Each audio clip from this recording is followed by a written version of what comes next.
For 30 long years, Silas Calder had lived within a fortress of silence, one he had meticulously built for himself, stone by solitary stone. Here in the biting winds of Sparrow Creek, Montana, the sprawling Calder Ranch was more than just land. It was his self-imposed penance.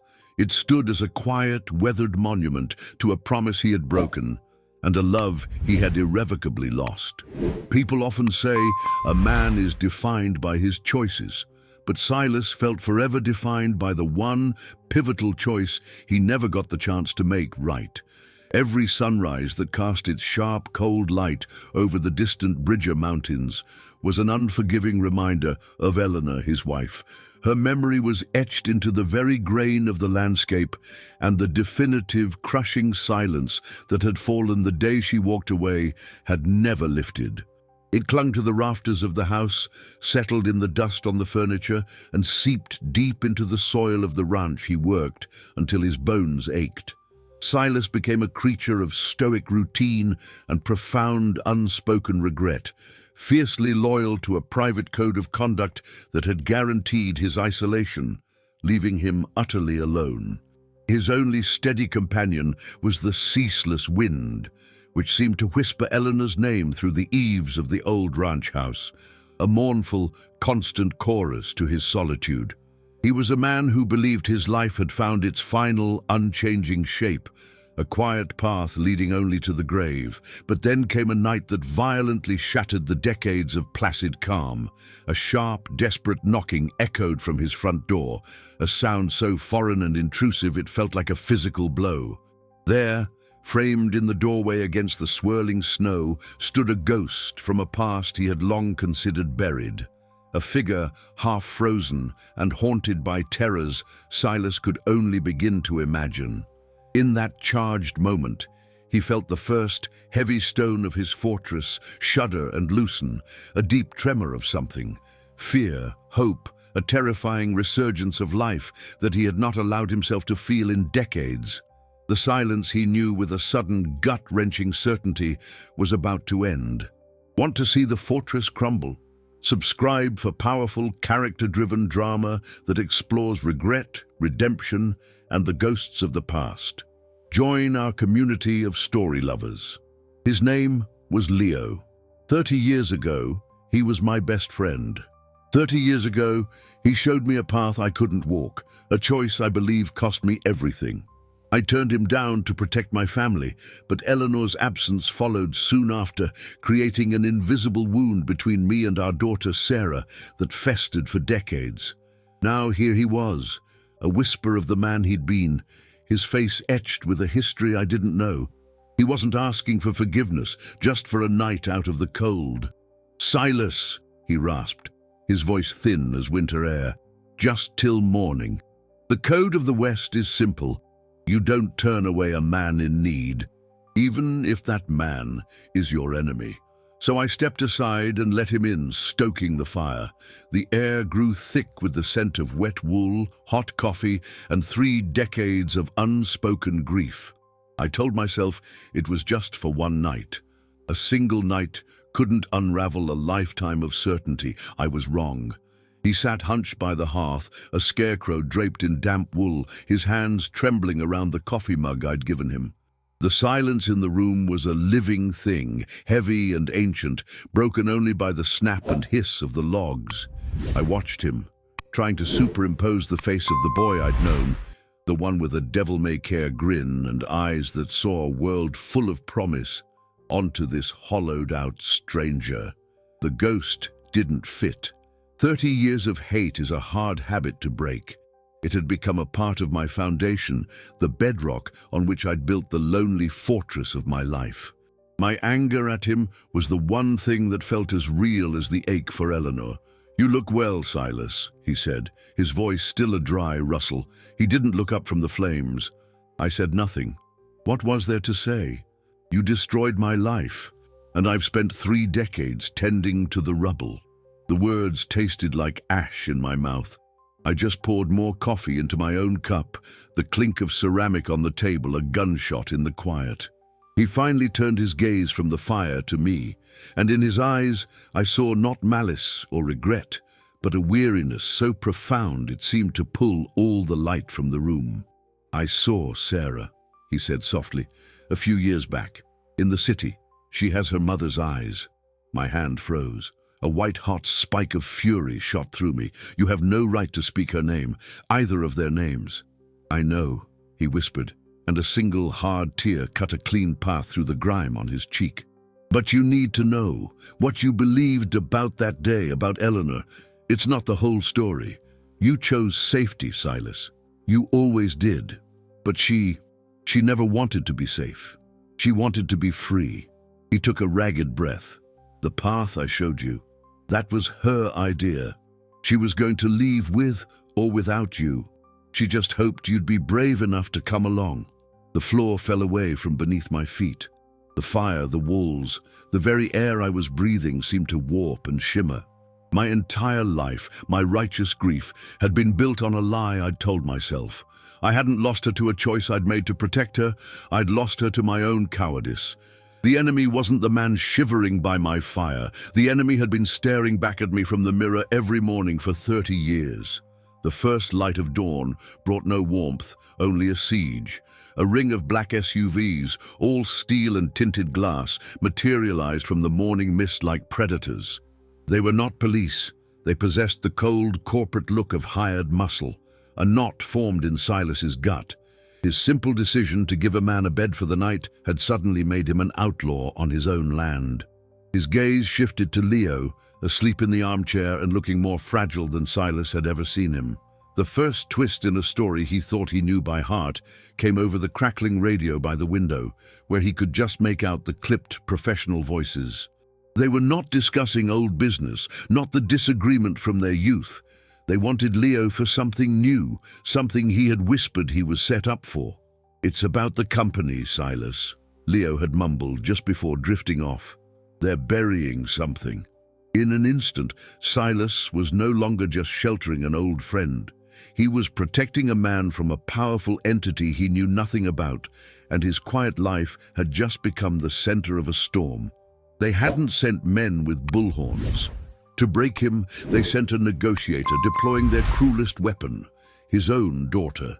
He hadn't seen Sarah in 5 years, not since a strained holiday phone call had served as their last contact.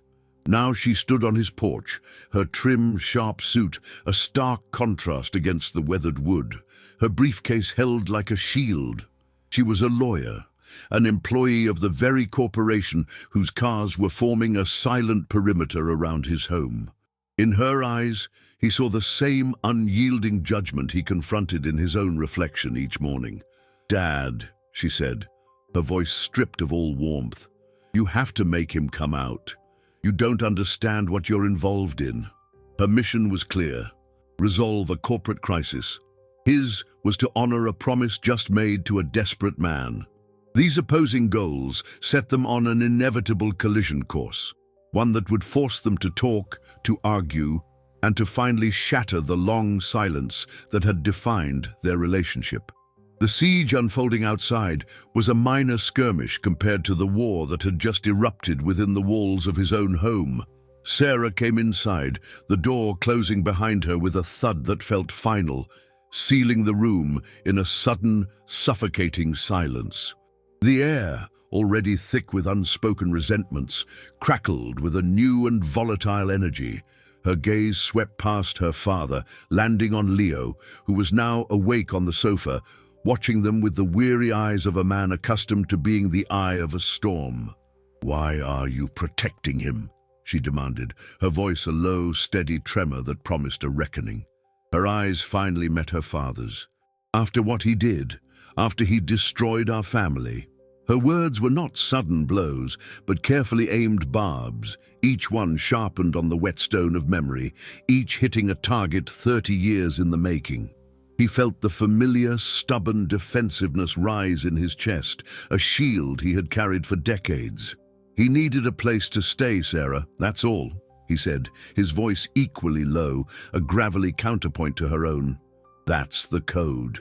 A short, bitter laugh escaped her lips. "The code?" she scoffed. the sound echoing with derision. That code is what left you alone for 30 years. It's what pushed me away. In that instant, Leo and his transgressions became irrelevant, a mere catalyst for a conversation that had been waiting in the wings for a lifetime. They were no longer talking about him, they were talking about themselves. They were talking about the long, quiet dinners where the only sound was the scraping of forks on plates, the holidays spent in a tense, polite silence that was louder than any argument, and the gaping, unfillable hole Eleanor's departure had left in their lives and in their home. Every accusation she threw at him, every pained memory she unearthed, landed with the undeniable weight of truth. He saw, with a clarity that was itself a form of agony, that his grief had not been a shared burden, but a fortress. It had made him a statue, cold and unmoving, and he hadn't known how to be a father to the grieving girl who stood right beside him, needing a hand to hold. The argument raged on, a quiet, brutal war fought not with shouts and fury, but with the devastating, cutting precision of two people who knew the exact geography of the other's wounds, using their shared history as the most intimate of weapons. When the fight had finally drained out of them, it left a hollow, ringing echo in the small room. Sarah, always the negotiator, let out a long, weary sigh. "Okay," she conceded, pulling out her phone with a practiced motion. She could get him time, she explained. She would tell them he was unwell and, more importantly, cooperating. The lie would purchase them 24 hours. "But after that, Dad," she warned, her gaze unwavering, "this ends." She made the call, her voice shifting seamlessly from filial frustration to professional detachment, a transition he'd come to recognize as a wall she built around herself. Outside, the engines of the black cars fell silent, though the vehicles themselves remained, unmoving sentinels in the twilight. The immediate threat receded, but a far heavier pressure began to build within the cabin's thin walls. The three of them, he, Sarah, and the ever-present ghost of their past, Leo, were trapped together in the simmering quiet. The silence that returned was not the empty, peaceful void of his solitary routine. It was thick and suffocating, gravid with all the bitter words that had been said and the crucial ones that remained unspoken. He looked at his daughter then, truly looked at her, and for a moment he saw past the formidable corporate lawyer to the trusting little girl he had so profoundly failed. He had 24 hours to rewrite their story. In the enveloping quiet, punctuated only by the ticking of a clock, Leo did something he had not done in 3 decades. He walked to the old cedar chest at the foot of his bed, a piece of furniture he had never once opened in all that time. His voice, rough with disuse and emotion, broke the stillness. "Sarah," he said, "there's something you need to see." With a heave, he lifted the heavy lid. Inside, tied with a faded ribbon, lay a stack of letters. They belonged to her mother, Eleanor, the ones she had written but could never bring herself to send. Handing them over felt like surrendering a piece of his own heart, a secret he had guarded for a lifetime. The true turning point in their history wasn't to be found in a dramatic confession from him or a calculated, strategic move from her. It was in something far simpler and far more terrifying, the simple, profound rustle of old paper. Sarah took the bundle, and for the first time since she had arrived, her lawyer's composure showed a crack. Her hands, usually so steady, trembled just slightly as she worked the faded ribbon loose. They moved to the kitchen table, where the unread words of her mother lay between them like a fragile truce. For the first time in years, father and daughter were on the same side of the silence, poised to finally face its contents together. The air in the attic was thick with the scent of old paper and forgotten years. Dust motes danced in the single beam of light slanting from the grimy window. Between father and daughter, on the rough floorboards, lay the unlocked chest, a Pandora's box of paper and ink. For hours, they sat in its presence, pulling out one brittle envelope after another. Some of the letters, he read aloud, his voice a low, gravelly thing that kept catching on the edges of words, snagging on the unfamiliar terrain of the truth. Eleanor's elegant script, once so familiar, now seemed to belong to a stranger. Other letters, the ones too heavy with unspoken pain, they passed between them, reading in a shared, stunned silence that was more profound than any sound. With each page turned, the carefully constructed fortress of his resentment crumbled. The letters painted a portrait he had spent 2 decades refusing to see, a truth he had walled off with a narrative of abandonment. Eleanor had not left him. The woman who emerged from the faded ink was not a deserter, but a warrior retreating from a battle she knew she could not win in their sight. She wrote of an illness, a creeping shadow she had hidden from everyone, making him swear a terrible oath to keep her secret from Sarah, to protect their daughter until she was older and stronger. Her departure wasn't an act of abandonment. It was a retreat to a place of definitive silence, a medical facility far from home, so that they wouldn't have to bear witness to her fading. The primordial wound he had carried, a source of bitterness that had poisoned his every interaction, was not the gash of her betrayal. He saw it now with blinding clarity. The wound was the crushing weight of the promise he had kept, a promise that had cost him his daughter's love, building a wall of misunderstanding between them brick by painful brick. The truth, when it finally arrived, offered no soaring liberation. It simply illuminated the architecture of his self-made prison, revealing that he had been pacing the floor of the wrong cell all along. He looked up from a letter detailing Eleanor's fragile hope for a new treatment, her words a testament to a strength he never knew she possessed. Across from him, Sarah was motionless, but for the silent tears that traced clean paths through the layers of dust on her young face. And in that moment he understood. She was not weeping for the mother she had lost twice, once to a lie, and now again to the truth. She was crying for the father she had never been allowed to understand. For all the years they had lived as strangers, under the same roof, separated by a truth he had been too broken to share. As the last vestiges of the 24-hour truce dissolved into the impending dawn, the truth hung between them in the frigid air. It was a recent, brutal revelation, the kind that reforged the past, twisting shared memories into new, painful shapes. Yet for all its power to change everything, it changed nothing. The fleet of black SUVs, unseen but deeply felt, remained a steadfast, silent promise of violence on the horizon. Leo was still the man they wanted, the axis around which this entire storm of danger revolved, and the truth offered no shield against that.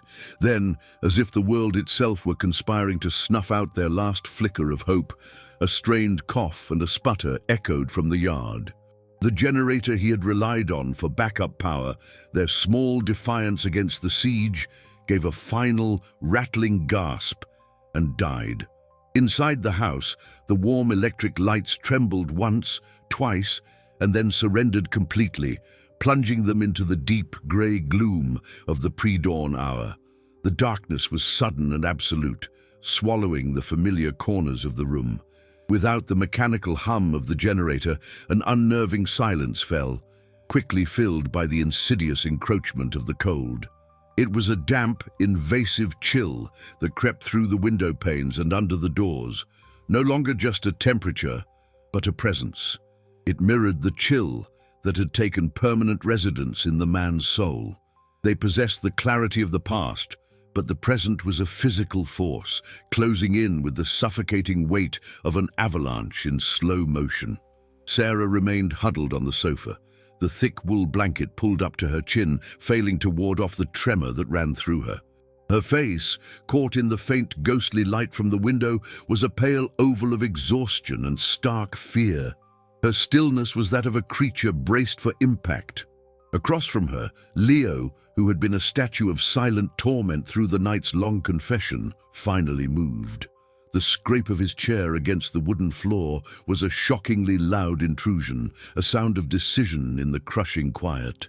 He rose to his full height, a man burdened by a history that was now chasing them all. He looked from his friend, the protector of this failed sanctuary, to Sarah, his own face a stark mask of regret. It was the face of a man who understood the price of his past and was about to watch others pay it. The end of the truce was no longer minutes away. It was here. The cold, profound silence of the house, once a sanctuary, now felt like a tomb. Each shared, shallow breath was a tick of the clock, a countdown not to a new day, but to the final, inevitable loss. In what Silas mistook for an act of surrender, Leo moved toward the door. "I can't let them take your home, Silas," he whispered, his voice cracking. "I won't do that to you. Not again." He was sacrificing himself, giving himself up to spare Silas from further hardship. But before he went, he pressed something small and cold into Silas's hand. It was a key. "Bozeman bus station, locker 734, Leo murmured, his eyes pleading with Silas to understand the weight of his words. "The rest of the truth is there, Silas, for Eleanor." With that, he was gone, slipping out the door into the waiting gloom. It was a breakthrough moment, but not the kind Silas wanted. He simply stood there, frozen, the key a useless weight in his palm as he watched the dark figures lead Leo away. It felt like the final bitter defeat. He stood motionless on the porch, a statue carved from disbelief, and watched them lead Leo toward one of the gleaming black SUVs. The vehicles were a brutalist intrusion on the soft morning landscape, their dark paint swallowing the golden light that spilled over the eastern ridges. Leo didn't struggle. His shoulders, usually so broad and confident, were slumped in a posture of final resignation. He offered one last, fleeting glance back at the ranch house, a look that held a universe of apology and regret, before an agent guided him into the back seat. The door closed with a heavy, metallic finality that echoed in the quiet air. As the engine of the first SUV rumbled to life, another agent detached from the group and ascended the porch steps. His movements were economical, his face a mask of professional indifference, utterly disconnected from the ruin he was about to deliver. He held out a sheaf of papers to Sarah, whose hands trembled slightly as she took them. Her eyes scanned the heading, and the faint color that had remained in her cheeks drained away, leaving her face a stark, blank canvas of shock. Her breath hitched. He moved to her side, a cold dread coiling in his stomach. This was wrong. The shape of the document, the formal letterhead, it wasn't an arrest warrant. He leaned closer and read the words over her shoulder. Notice of seizure. The legal jargon was dense, a thicket of clauses and subsections, but the name of the parent bank jumped out at him, a viper striking from the page. They weren't just taking Leo. They were using his presence here, his attempt to do right by a friend, as the justification. They had leveraged an old, forgotten clause, buried deep within his original land deed, a poison pill tied to a long-forgotten loan from that very same bank. They were taking the ranch. The realization hit him not like a punch, but like the slow, crushing pressure of a collapsing building. This land was not just property. It was his home, the sanctuary he had built with his own hands after his first life had burned to the ground. It was his legacy, the only thing of substance he had to leave behind. And it was his penance, the daily toil under the vast open sky, a way of atoning for past failures. Every fence post he'd driven, every field he'd irrigated, was an act of reconstruction for a broken soul. And now it was all gone, wiped away by a paragraph of fine print he'd never even known was there. He had lost the man he tried to save, consigning him to the very corporate leviathan they had both railed against. He had lost the land that had come to define his existence, the soil and sky that held the very shape of his identity. He was about to be evicted from the hollow shell of his life, a ghost haunting the scene of his own demise. He had absolutely nothing left. He looked down at his own hand, at the single brass key clenched in his fist, the key to the main house. A moment ago, it represented ownership, belonging, a future. Now it felt impossibly heavy, its serrated edges digging into his palm. It was the key to a memory, a phantom limb of a life that had just been amputated. The weight was not of metal but of failure. In that cold, silent moment, the man he had painstakingly built on this land ceased to exist, leaving only an empty space where he once stood. In the dark, cold silence of the house, with the last of his pride stripped away, he finally broke. The stoic cowboy was gone, replaced by a man hollowed out by a lifetime of wrong assumptions. He sank into a kitchen chair and buried his face in his hands. The grief for Eleanor, for Sarah, for Leo, for the ranch, for himself, it all came pouring out in a way it never had before. A quiet sound made him look up. Sarah was standing there, the legal papers forgotten on the table. For the first time, she didn't see a stubborn father or a difficult man. She saw a grieving husband. She walked over and put a hand on his shoulder. Her touch was hesitant, then firm. "Okay, Dad," she said softly. "Okay." But they didn't know what to do next, but they knew they would do it together. "Let's go to Bozeman," she said. "Let's go open that locker." They packed nothing. What was there to take after all? They left the house and didn't look back, abandoning the life contained within its walls. The journey to Bozeman was quiet, the vast Montana landscape scrolling past the truck window like a silent film. For the man in the passenger seat, each mile marked a step away from the person he had been and a step toward an unknown future. The silence in the cab was not the tense, brittle quiet of before. It was a shared quiet, a breathable space allowing a new, raw truth to settle between them. Sarah drove, her focus on the road ahead. He simply watched the mountains go by, the same formidable peaks that had once served as a constant, looming reminder of his loss. Now they were just mountains, stripped of their painful symbolism. "He called her name, you know," Sarah said, her voice gently breaking the stillness. "When he left, he whispered, 'For Eleanor.'" The man just nodded, unable to form words. His hand remained tightly clutched around a small, cold key. In that moment, it felt like the only thing he truly owned in the world. The bus station was dim, the air thick with the sense of disinfectant and diesel. They found the bank of lockers in a poorly lit corner, stopping before number 734. He put the key in the lock, and it turned with a stiff, reluctant click. Inside sat a worn leather briefcase, its weight surprising him as he lifted it out. They carried it to a small plastic table in the waiting area, the sparse fluorescent lights humming a low tune above them. He clicked open the latches, the sound echoing softly in the near-empty hall. There was no secret fortune inside, no hidden leverage to be wielded. There were only stacks of old ledgers, a collection of financial reports, and resting on top, a single sealed letter addressed directly to him. This was it. The final devastating revelation, the truth that would rewrite every single page of his story. The dark path Leo had offered him 30 years ago had never been about greed or power. It had all been for Eleanor. The letter held the power to shatter a world built on bitterness. It explained everything, revealing that Leo, through his work at the company, had discovered Eleanor's grave diagnosis. He had also learned of her quiet refusal to burden her husband with the immense cost of a long-shot experimental treatment. The act that had seemed like the ultimate betrayal, his disagreement with the company, was in truth a desperate and tragically flawed plan.